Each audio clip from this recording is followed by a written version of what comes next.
Hi guys, my name is Chelsea and in this video I'm going to address how I'm going about finding housing. It is September 6th today, September 6th, 2013, and I am still in the US. Next week at this time I will be in Spain and I do not have housing. The program that I'm in is called the North American Language and Cultural Assistance Program. Say that 5 times fast. And they do not provide housing. When I first learned about this program, I was shocked. I was like, oh no, they don't provide housing. What am I going to do? So I went onto other people's blogs and nobody really addressed how they got housing. I went through like gazillion blogs and they didn't really say. Let me give you a little background. I'm 21 years old. I've been to college, and before that, and when I was in college, I lived in the dorms and I had campus owned housing, so I didn't really have to go through the whole apartment search. And before college I lived with my parents, so again I didn't have to go through the whole apartment search.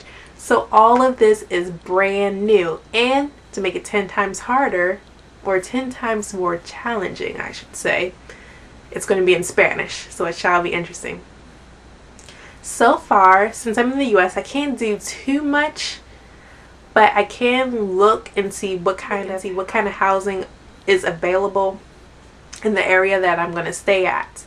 I'm going to stay in a suburb of Madrid, so the housing options are a little bit less than if I were staying in the center, but still that's okay.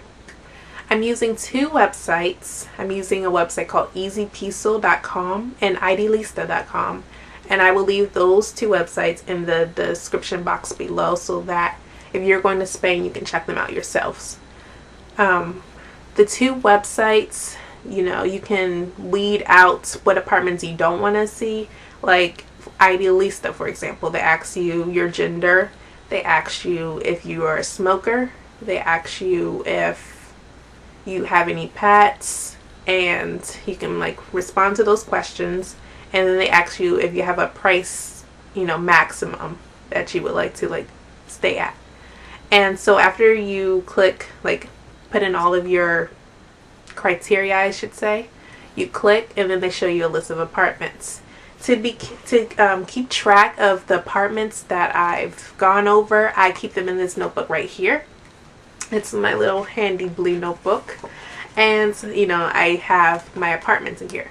Now I'm not going to show you the actual list of apartments because they have people's addresses and phone numbers on there, and that's kind of sketchy if I showed you all of their stuff. But the first one, for example, I list the apartments that I do like. I list the address followed by whether or not they require a security deposit.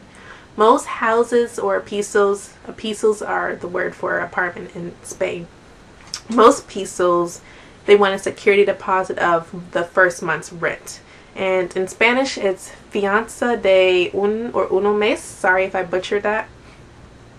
And then after that, I write the telephone number of the person, and usually it has their house phone and their cell phone number. In Spain, the cell phone numbers start with 6 and the house number starts with 9.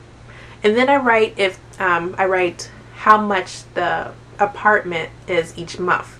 So for the first one, I have the street address, the security deposit, whether or not it requires it, the cell phone and the house phone, and the 250 euros per mes or per month.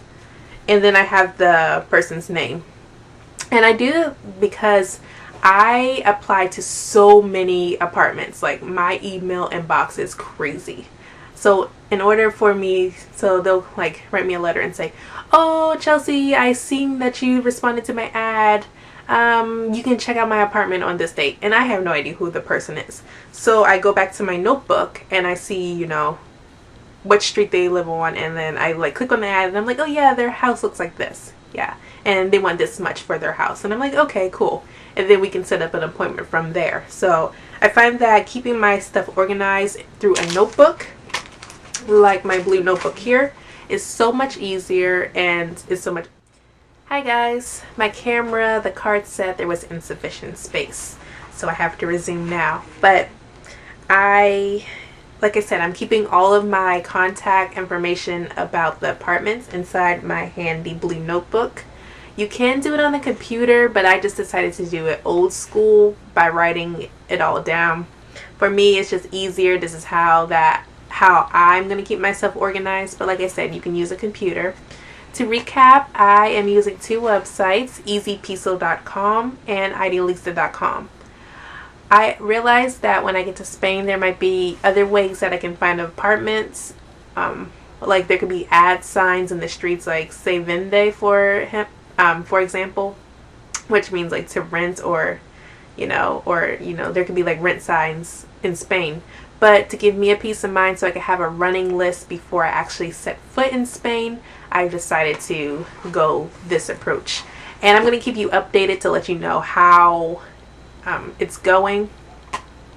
Also, if you are taking this approach where you're like looking at pesos online, do not pay your security deposit. Do not say yes to the apartment before you get to Spain. Actually go and look at the apartment, because you might be like, oh my gosh, this apartment is so beautiful, but then you get there and it's like a shed. So no, don't do that. That will be no bueno for your situation. When I hear back from the people, they want to know when I can go see it. I am saying that I can see some the day I arrive, but I don't know how fatigued I will be when I get off of the plane, and what my mental state will be when I arrive in Spain. So maybe I'm saying that the second day that I'm in Spain, I will start seeing apartments, but I'll keep you posted on that as well.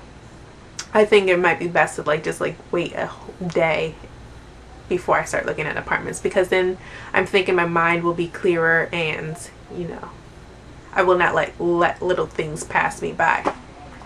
If you have any questions, don't feel scared to email me. I'm very friendly. My email is rookienotes@gmail.com. I will leave that email in the description below. I have a blog where you can check me out as well, rookienotes.wordpress.com, or you can just leave your comments in the comment section below. I would love to hear from you.